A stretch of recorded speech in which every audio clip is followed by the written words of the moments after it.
All right, 2 questions related to electric fields. Let's take care of them quickly.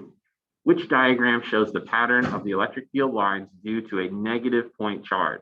So if that's a negative point charge, protons would be attracted to it, and the electric field direction is how does a positive charge move? And so choice A is correct. Question 32 says, in an electrolyte, the electric current is carried by charged particles or ions in solution. What is not a possible value for the charge on an ion in solution? Well, isn't any charge possible?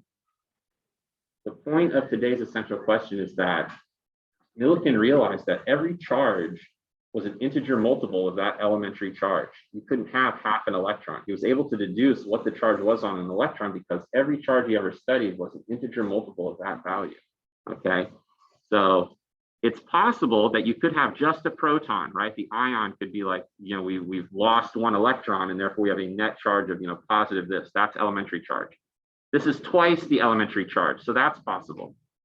This charge would be like 3 electrons would have this charge, because if you multiply 1.6 by 10 to the negative 19 by 3, you realize it's 4.8 by 10 to the negative 19. So that's exactly 3 electrons. This is exactly 1 proton. This is exactly 2 protons. If you took 4 by 10 to the negative 19 and divided it by elementary charge, you'll realize that it's impossible. Let me show you that on screen with a calculator. And then we'll highlight the impossibility of it to make it very clear. If we've got a charge of 4 by 10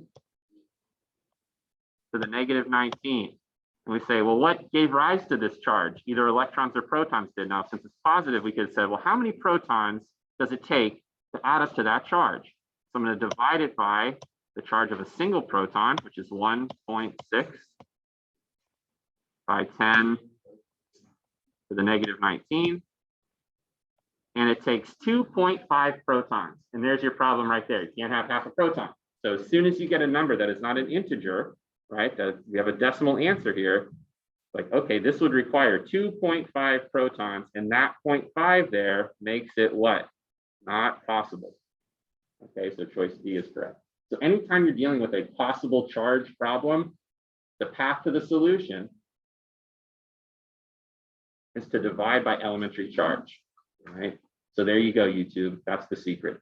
Just take whatever charge you're considering, divide it by this number, elementary charge, 1.6 by 10 to the negative 19. If it's a whole number, it's possible. If it's a fraction, right, or a decimal, you can't have it. And therefore, it's an impossible charge in the universe.